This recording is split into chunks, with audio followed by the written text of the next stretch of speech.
سلام البنات، ان شاء الله تكونوا كامل بخير. جبت لكم هاد الحلوى اللي راح نحضروها بالزيت وجوز الهند بالذوق تاع الليمون. تجي بزاف بنينه ومنعشه. جربوها لقهوه العصير واستمتعوا بالبنه، تجي طريه وبزاف شابه. نبداو على بركه الله. انا عندي كيله تاع البيض، انا عبرت بالفنجان الصغير تاع القهوه الكحله، وانتم اذا بغيتوا كميه كبيره عبروا بالكاس. عندي كيله تاع الزيت، رشه تاع لافاني تقدروا تعوضوها بالسائله، ورشه تاع الملح ما تنسوهاش لتصحيح الذوق. نزيد عليها كيله تاع السكر الاحرش العادي، مبشور نص حبة تاع ليمون، وراح ندير العصير تاع نص حبة ليمونة ايضا، والنصف الثاني نستحقوه من بعد. الليمونة اللي استعملتها يعني حجم تاعها متوسط. نزيد عليها 2 كيلات تاع نشاء الذرة او المايزينا، نزيد عليها 2 كيلات تاع جوز الهند، ومن بعد نغلق على هذا الطاس ونطحنها مليح حوالي 2 دقائق. بسرعة راح يكون الخليط واجد، نتحصلوا على واحد القوام يكون شوية ثقيل. هذا هو الخليط نتحصلوا عليه.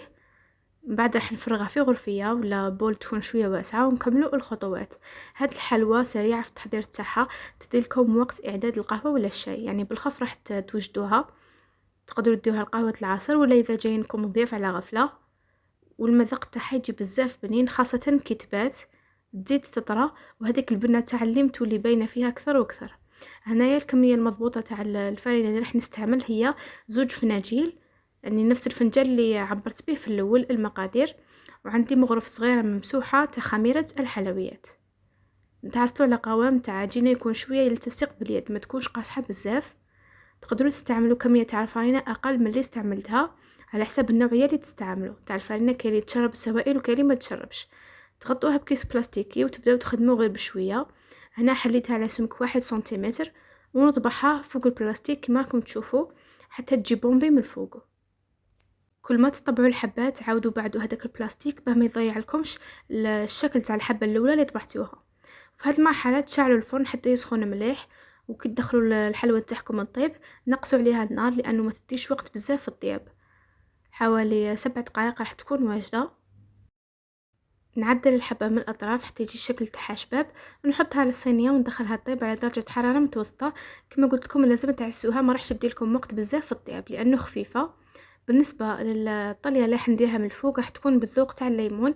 هذيك نص حبه تاع الليمون اللي خليناها في الاول عصرتها، وندير لها 6 فناجيل ونص تاع السكر، ودرت لها ملون اصفر لكن غير يعني رشات خفاف حتى ما يجيش اللون تاعه فونسي بزاف.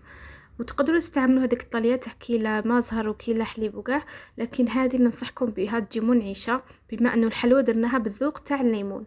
هذا هو اللون تاع الحلوى اللي طابت عليه كما راكم تشوفوا. خليتها تبرد شويه واحد 10 دقائق، ومن بعد نبدا نكلاصي فيها. والتزيين يبقى اختياري، انا درتها غير للدار، زينتها بالمبشوره تاع الليمون من الفوق. ثم تقدروا ديروا لها هذوك الحبيبات الفضيه ولا تزيين يرجع لكم. غير جربوا هاد الحلوى البنات بزاف شابه ومنعشه. الشكل نتوما تقدروا تتحكموا فيه، تقدروا حتى تخرجوها في يديكم اذا كان عندكم مناسبه ولا تجي بزاف شابه. اذا عجبتكم وصفه اليوم ما تنسونيش بالجيم والاشتراك في القناه باه دائما يوصلكم الوصفات جديده. واذا كنت اول مره تزوروا قناتي نرحب بك حبيبتي، اشتركي في القناه وفعل الجرس باه دائما يوصلك الجديد. وهنايا كما راكم تشوفوا قسمت لكم من حبه حتى تشوفوا هذيك الطراوه تاعها كيفاش تجي. بالنسبة للكمية اللي تحصلت عليها 20 حبة بالضبط بهذه المقادير اللي شاركتهم معكم. إذا تبغوا كمية أكثر ضاعفوا المقادير ولا عبروا بالكاس اللي يكون كبير. وصلنا لنهاية الفيديو، شكرا على المشاهدة. بقى لي غير نخليكم تلاقوا في فيديو جديد بإذن الله. استودعكم الله الذي لا تضيع ودائعه، والسلام عليكم ورحمة الله تعالى وبركاته.